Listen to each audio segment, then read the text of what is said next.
हल्ला मत करो। रिवीजन ऑफ सिमिलर ट्रायंगल्स जल्दी जल्दी करेंगे।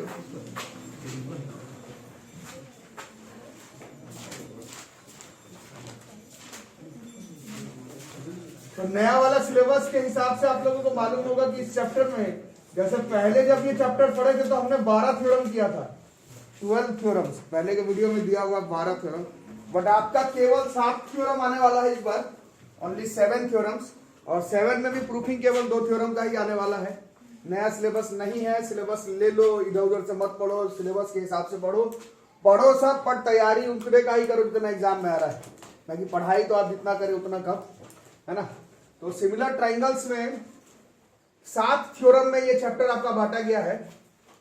थ्योरम नंबर 1 तो हमें मालूम ही है, थ्योरम नंबर 1 को हम लोग कई नाम से जानते हैं, basic proportionality theorem, Thales theorem, और आप लोगों का नया वाला सिलेबस जो है प्रोपोर्शनैलिटी थ्योरम।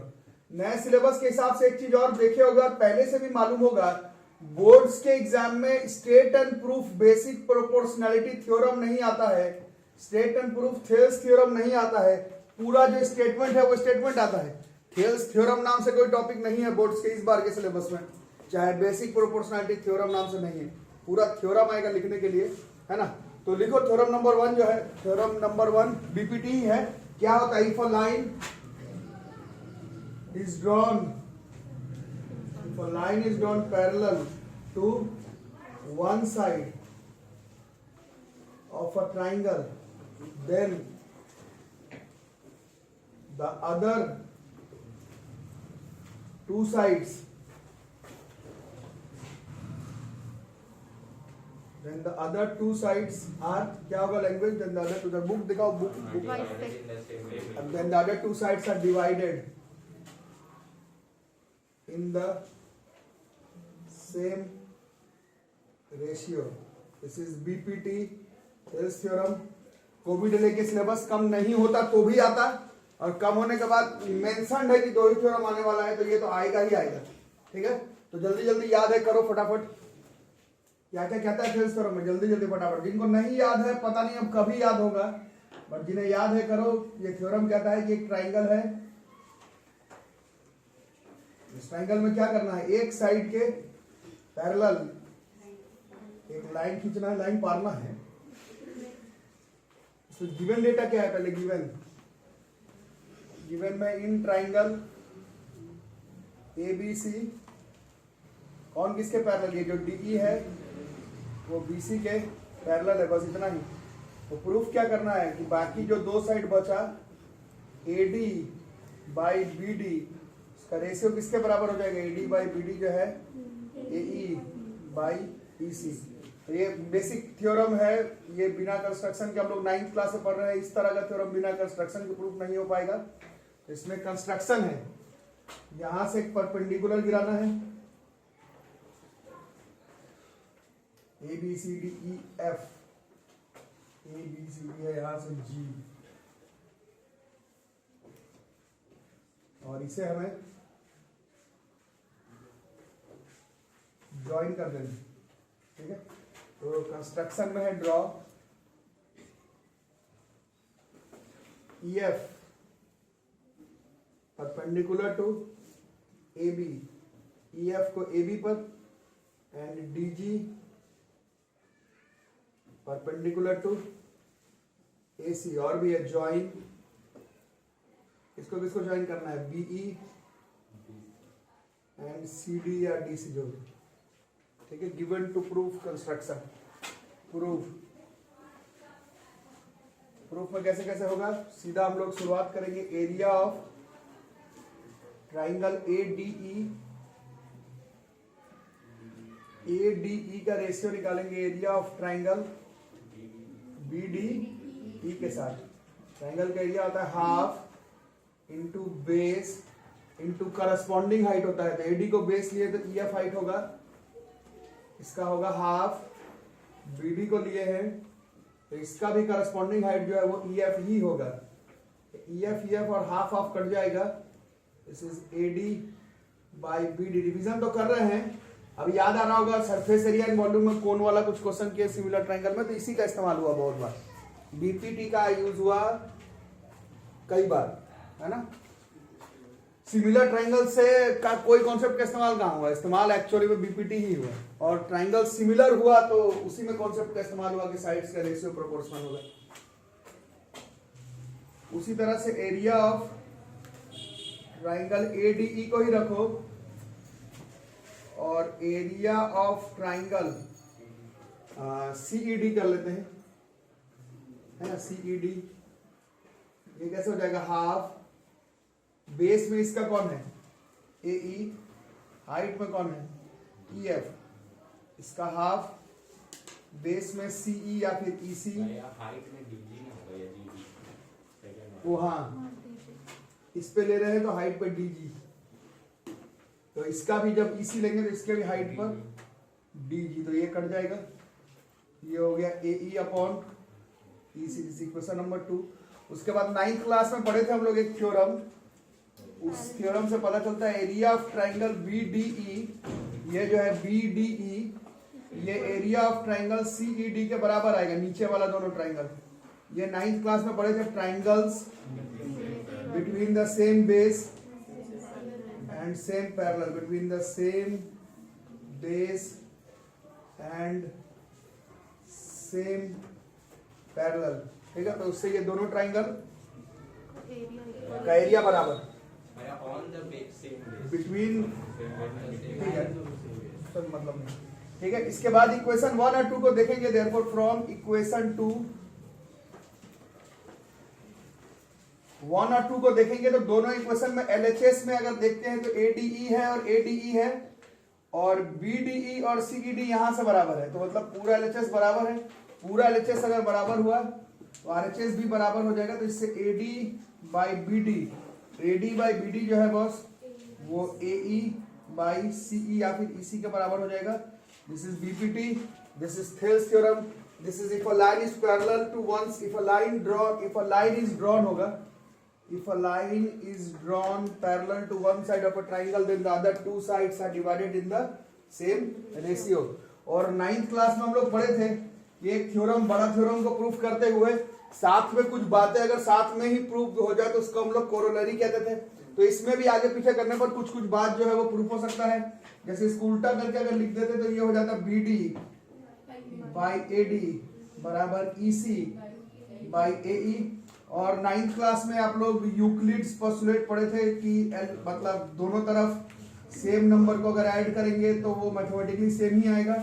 इसका एलसीएम करेंगे तो ये आ जाएगा B D plus A D by A D equal to E C plus A E by A E. तो इससे बी डी ए डी को जोड़ेंगे तो क्या आ जाएगा, बी डी और ए डी को जोड़ेंगे तो ये A B by A D, ये बड़ा बाई दिस छोटा इज इक्वल टू, इधर से भी अगर ये ए सी बाई ए हो सकता है तो ये कोरोलरी है। इसको भी आप टेस्ट में सीधा सीधा as a Thales theorem use कर सकते हैं। और इसको और किस फॉर्म में यूज कर सकते हैं, इसको हम लोग इधर नीचे से भी कर सकते हैं, बी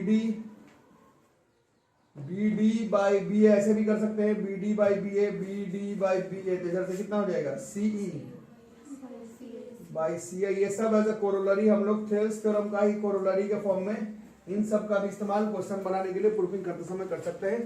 तो इस थ्योरम का प्रूफिंग आपके एग्जाम में आने वाला है। कोविड लेकर के सिलेबस कम होने की वजह से नहीं होता तो भी इसका प्रूफिंग जो है वो आने वाला था एग्जाम में, और कम होने के बाद तो हाईलाइटेड है कि आएगा ही, तो कम से कम इसको जरूर कर लेंगे सब।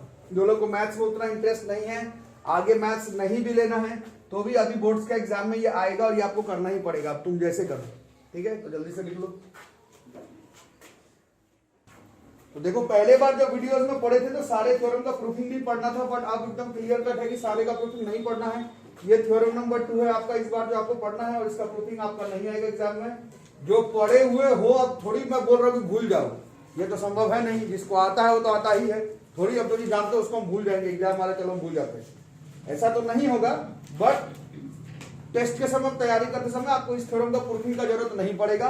वैसे क्लास 9 में हम लोग पढ़े थे थ्योरम का मीनिंग ही एक ऐसा मैथमेटिकल स्टेटमेंट होता है जिसको आप एक बार प्रूफ करते हैं फिर बाद में अप्लाई करते हैं, बट इस बार ऐसा नहीं है। ये वाला थ्योरम का प्रूफिंग आपसे नहीं पूछा जाएगा, सिर्फ मोटिवेट होकर छोड़ देना है।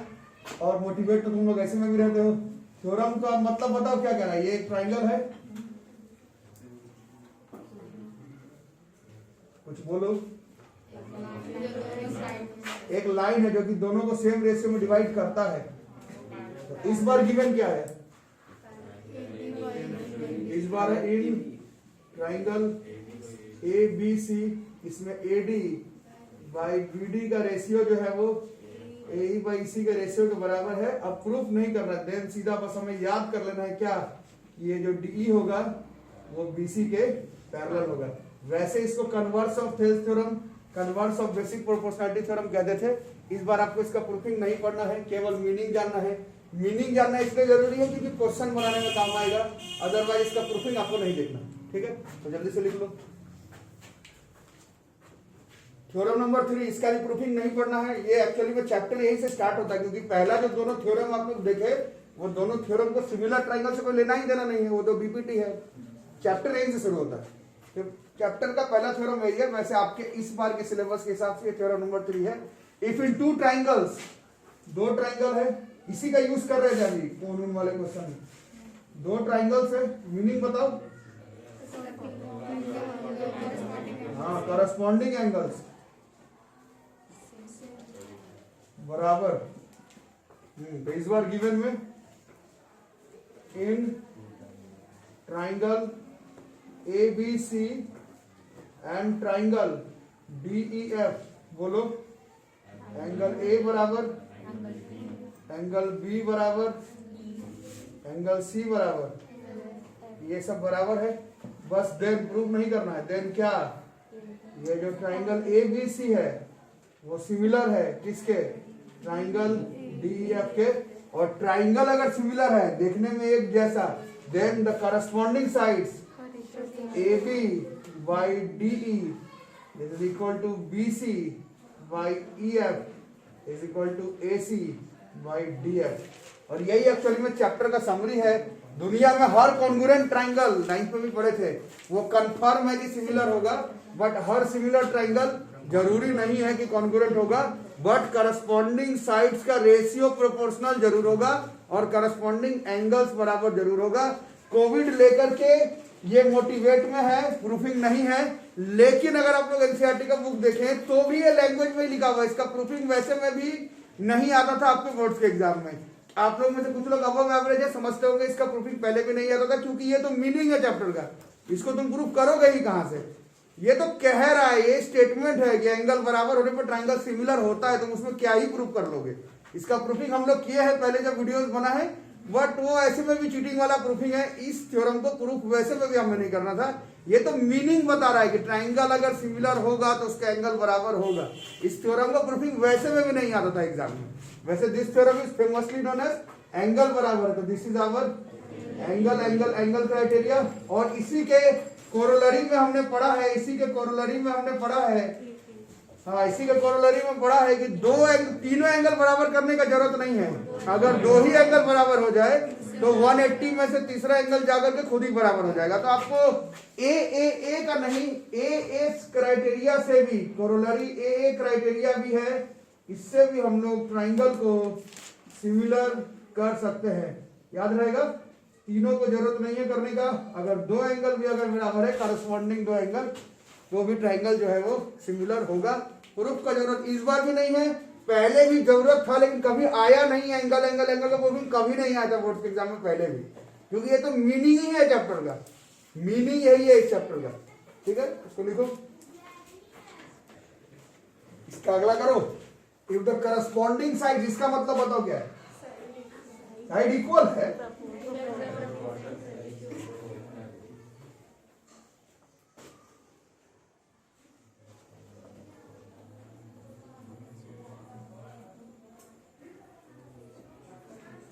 आ भी गए, सुन लिए होंगे तो मेरा तो ने बात बोल रहेगा। इन ट्राइंगल ए बी सी, हाँ बताओ अब क्या है, इसमें भी मोटिवेट लिखो।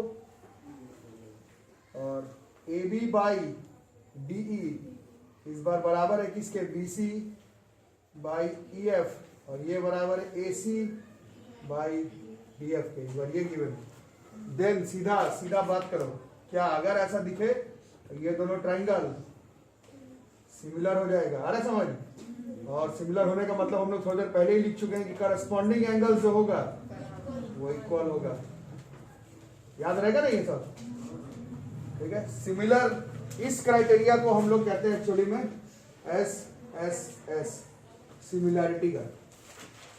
साइड्स का रेशियो प्रोपोर्शनल, बराबर नहीं, रेशियो जो है वो प्रोपोर्शनल। ये साइन तो हम लोग कॉन्ग्रुएंट के लिए लगा देते हैं, समझाने के लिए लगाया। ये बाय ये का ratio, this by this, this by this, तो ट्राइंगल जो है वो सिमिलर होगा। सिमिलर होते ही सारा करस्पॉन्डिंग एंगल जो है वो बराबर हो जाएगा। याद रहेगा? ठीक है, देख लो। थ्योरम नंबर 5, इस थ्योरम पे भी मोटिवेट ही होना है, प्रूफिंग नहीं पढ़ना है। कह क्या रहा है? If one angle of a triangle, थोड़ा डायग्राम सही सही बनाओ, क्या होता सीधा बनाना है।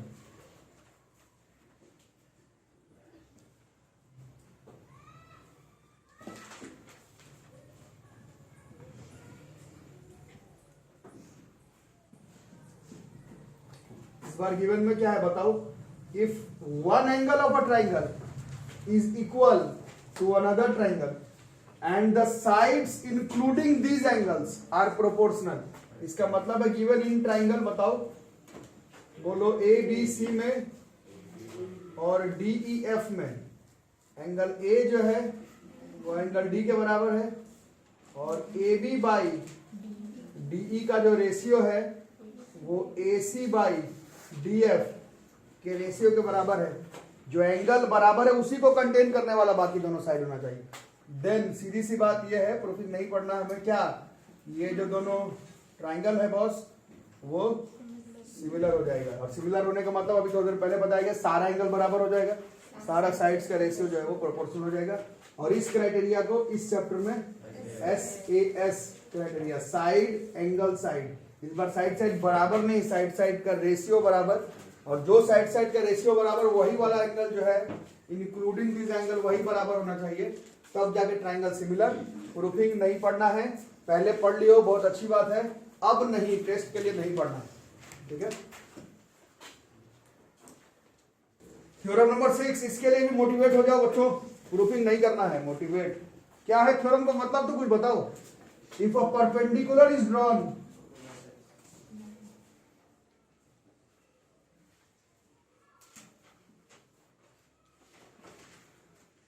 if a perpendicular is drawn from the vertex of the right angle, यहां से of a right triangle,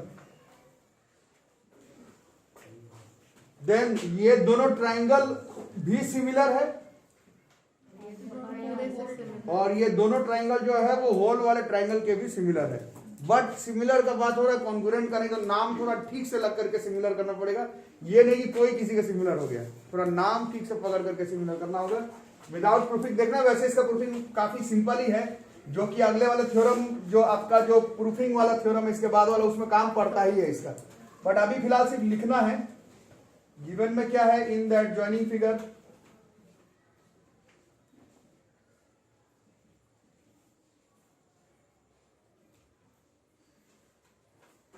triangle ABC is right angled at B,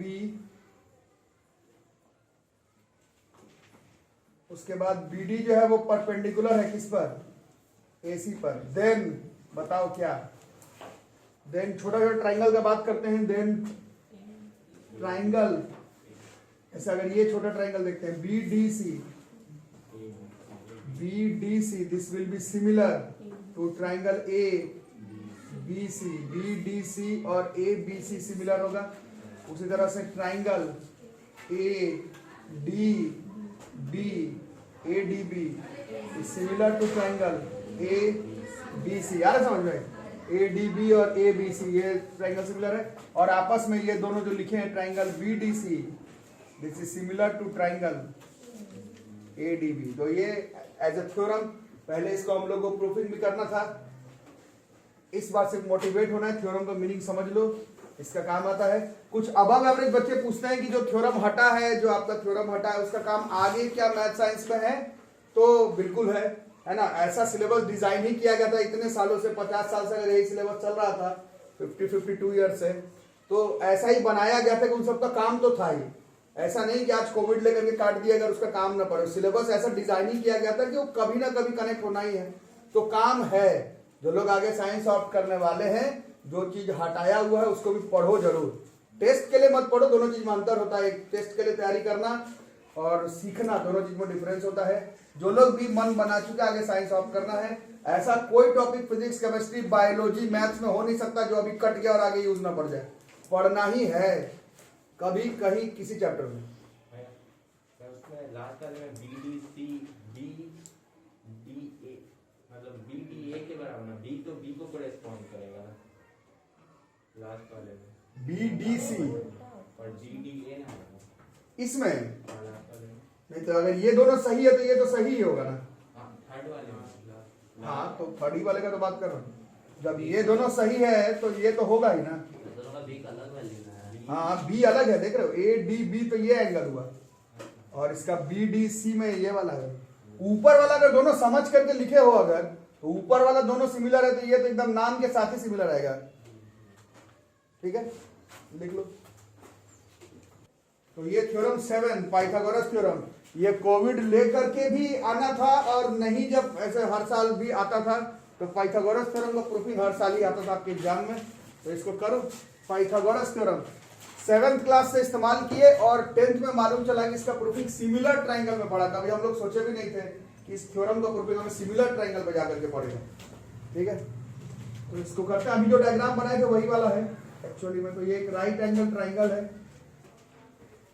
theorem 6 के मदद से थ्योरम 7। एक राइट एंगल ट्राइंगल है, तो इस बार गिवन में है in triangle ABC angle B बराबर 90 डिग्री है। तो टू प्रूव 90 डिग्री के ऑपोजिट वाले को कहते हैं हाइपोटेनस। तो इसमें AC का square is equal to AB का स्क्वायर प्लस BC का स्क्वायर।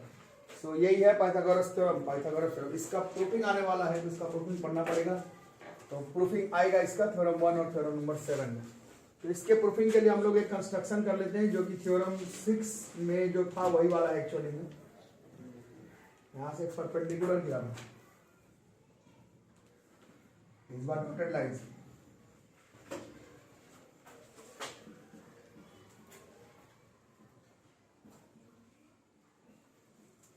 प्रूफ में सीधा थ्योरम 6 का इस्तेमाल करते हुए हम लोग कौन कौन सा ट्राइंगल सिमिलर होगा डायरेक्ट लिख सकते हैं। अभी जस्ट थ्योरम 6 में लिखे थे, बट तो लिखेंगे क्या ब्रैकेट में, जैसे कि ब्रैकेट में नहीं, इसलिए मैं बोल रहा हूँ ब्रैकेट में नहीं लिख करके कर देंगे एग्जाम में। सिमिलर कर दो, एक दो लाइन का तो सिमिलरिटी है, जैसे बहुत मुश्किल तो है नहीं, डायरेक्ट ही लिख देंगे। वैसे वही ब्रैकेट में अगर लिखना जाए तो पूरा ही थ्योरम लिखना पड़ेगा, उतना लिखने से अच्छा सिमिलर कर लेंगे, 2 लाइन का है ना। तो कर लेते हैं। अभी थोड़ा पहले किए थे हम लोग। इसमें इन ट्राइंगल ABC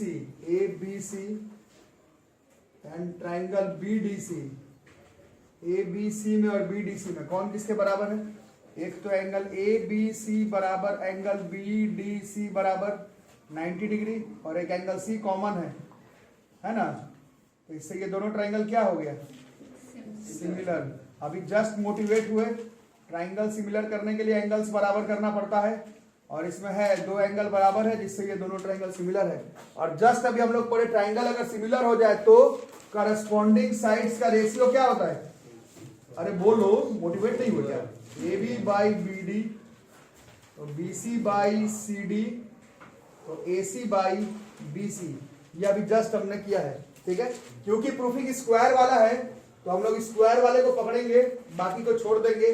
घर से याद तो करके जाएंगे नहीं, तीनों लिखे, बट देख रहे हैं कि स्क्वायर वाला कहां पर आ रहा है, इस स्टेप में आ रहा है।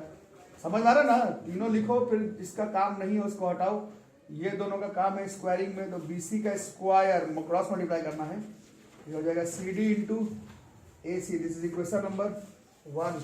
उसी तरह से अभी थोड़ी देर पहले एक और ट्राइंगल का नाम लिखे थे, इन ट्राइंगल ABC एंड एक और ट्राइंगल क्या लिखे थे? एंड ट्राइंगल ADB लिखे थे लगता है। इसमें एंगल ABC बराबर एंगल ADB बराबर 90 डिग्री और इस बार एंगल A कॉमन है, इससे ये दोनों ट्राइंगल क्या हो गया? Triangle ABC is similar to triangle ADB। किस क्राइटेरिया से? एंगल से। और फिर अभी पढ़े ट्राइंगल सिमिलर हो जाएगा तो मोटिवेट हो गए करस्पॉन्डिंग साइड्स बराबर A B by A D, B C by B D, A C by A B. अब जहां से स्क्वायर वाला है उसको लिखेंगे, बाकी को इग्नोर करेंगे। तो इससे बात नहीं बन रहा है तो इसको मिटा देते हैं, इन दोनों को स्क्वायर कर लेते हैं। जैसे ए बी का square is equal to A D into A C, this is equation number 2। और दोनों इक्वेशन को ऐड कर देंगे, equation 1 plus equation 2। If we will add both the equations we will get A B का square plus B C का square, दोनों को add कर दिए, कितना आ गया C D into A C plus A D into A C. इन दोनों में कौन कॉमन, ए सी, अंदर है C D plus A D. So this is A B का स्क्वायर प्लस बी सी का square is equal to A C into ये C D plus A D से फिर ए सी आ जाने का, और ये परपेंडिकुलर का स्क्वायर प्लस बेस का स्क्वायर बराबर हाइपोटेनस का square. This theorem is known as Pythagoras theorem. Theorem का इस्तेमाल 7th क्लास से कर रहे हैं, बट इसका प्रूफिंग जो है वो एक्चुअली में सिमिलर ट्रायंगल चैप्टर में मिला। तो यही 7 थ्योरम आपका आ रहा है एग्जाम में, यही 7 थ्योरम है। इसमें पहला और 7वें का प्रूफिंग पढ़ना है, बाकी सब पे मोटिवेट होना है। एक्सरसाइज 6.4 डिलीटेड है, एक्सरसाइज 6.4 जो है वो डिलीटेड है एनसीईआरटी के हिसाब से, और बाकी जितना एक्सरसाइज बचा उसके एनसीईआरटी का क्वेश्चन भी इंपॉर्टेंट है। और ऐसा कहीं नहीं लिखा हुआ कि एनसीईआरटी से क्वेश्चन आने वाला है, तो एनसीईआरटी एग्जाम्पलर लिखा हुआ उसमें, मतलब आरएसआरटी का क्वेश्चन भी इंपॉर्टेंट हो गया है। तो 6.4 जिस थ्योरम पर बेस्ड है वो ही नहीं आ रहा है, बाकी जो आ रहा है उस पर सिर्फ एनसीईआरटी का क्वेश्चन आ रहा है, ऐसा कहीं नहीं लिखा हुआ, बाकी क्वेश्चन भी इंपॉर्टेंट। ठीक है, तो 1-2 दिन सिमिलर ट्रायंगल्स का भी रिवीजन चलेगा। थ्योरम इतना ही पढ़ करके आना, जो लोग पहला और 7वें का प्रूफिंग जरूर पढ़ के आना। 1-2 दिन अभी इसका रिवीजन स्पीड में चलेगा। ठीक है।